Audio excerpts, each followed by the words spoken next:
Is this a wheat or a tare? Jesus always used the analogy of wheat and tare.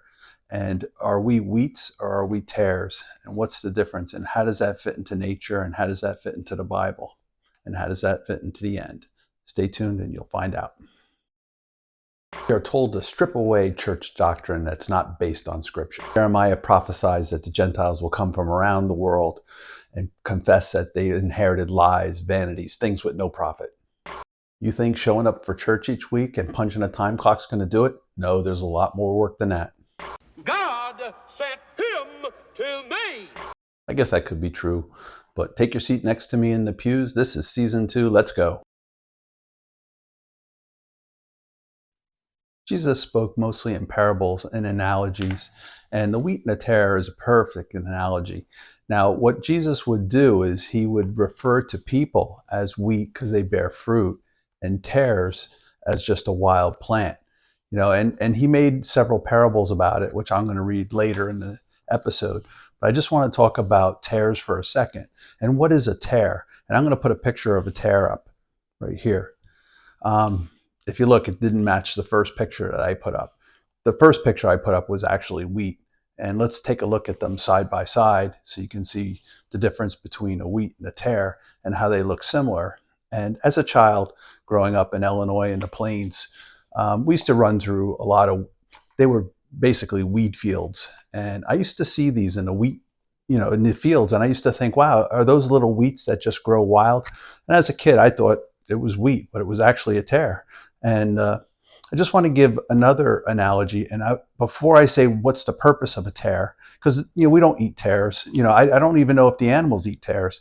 But let's talk about. I just want to read something from John, and I'm going to try to pull this in and why I think tares were originally created.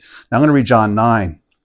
And his disciples asked him, saying, "Master, who did sin, this man or his parents, that he was born blind?"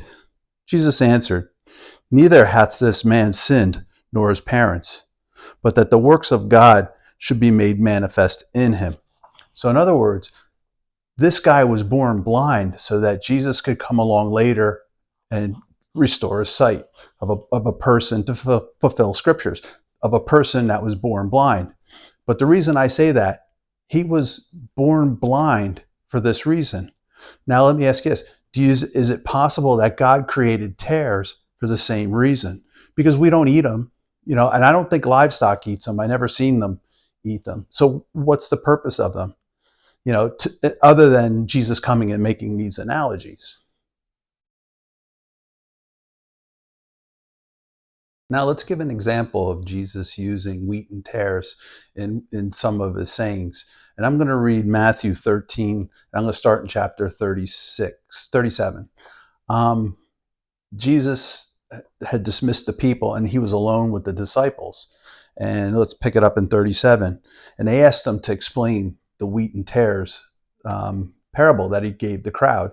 Now that Jesus, he answered and said unto them, "He that soweth the good seed is the Son of Man. The field is the world. The good seed are the children of the kingdom, but the tares are the children of the wicked one. The enemy that sowed them is the devil. The harvest is the end of the world, and the reapers are the angels. As therefore the tares are gathered and burned in the fire, so shall it be at the end of the world." Jesus gives a perfect analogy here, putting us as wheats and tares, because we don't know. Like, if you look at a stadium full of people, if you watch a baseball game, football game, whatever, or even a crowd outside, you can't tell the wheat from the tares because we all look the same. This is very important to understand because, and I'm going to say this too, because, not that I'm bashing the churches, but even in church, when I sit in church, you look around at people and you don't know who is the wheat and who is the tares, because the evil one sows tares everywhere. And the best place is, if you've seen some of my other videos, the best place to sow tares is in the churches itself, to help break up the wheat. Us, the people that try to be there righteously as we can. I want to read the parable to which in the last part I refer, that came after when he explained the parable. But I want to read the parable. I'm doing this a little out of order for a purpose. I'm going to start here in chapter 24. The kingdom of heaven is likened unto a man which soweth good seed in his field. But while the man slept, his enemy came and sowed tares among the wheat, and went his way.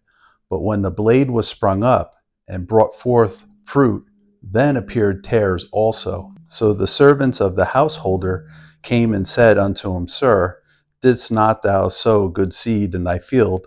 From whence it hath tares? He said unto them, An enemy hath done this.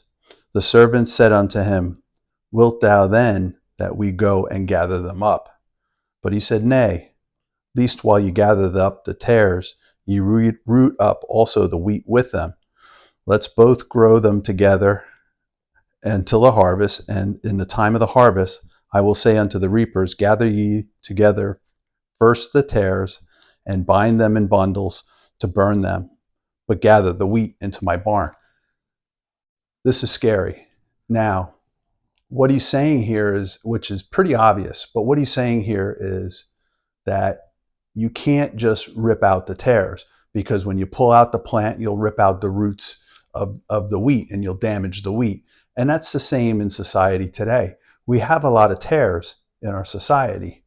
And what we can't do is just rip them out, because if you rip out the tares, you'll damage us, because they could be your business partner. They could be half the customers that come to your store. It's the way you make a living. So you don't want to do that. So at the end, at the resurrection, Jesus is going to separate us. And what he's going to do is take the tares and put them in the lake of fire and burn them. And the wheat will go into New Jerusalem, into his barn. It's pretty impressive how he does this. Telumentum, or tares, is a fascinating plant. And Jesus always spoke in plants and animals and herds and stuff like that, because that's what people were. They were farmers, they were herdsmen. So a lot of these analogies fit perfectly when he uses like flock and sheep and everything, how they go together, how they listen to their shepherd. I watch my wife. My wife has chickens, and she goes out and they flock to her and follow her, in a little pack tightly behind her. They'll never do that to me. They see me, they just look and go out the other way. So like Jesus always says, the sheep know the shepherd, and we should know Jesus's voice through the words that he gives us. And wheat and tares is perfect, because, he uses the term husbandry or husbandmen, to describe us, or herdsmen, which is a perfect analogy. And I think we'll just knock it off here, and I'll see you next week.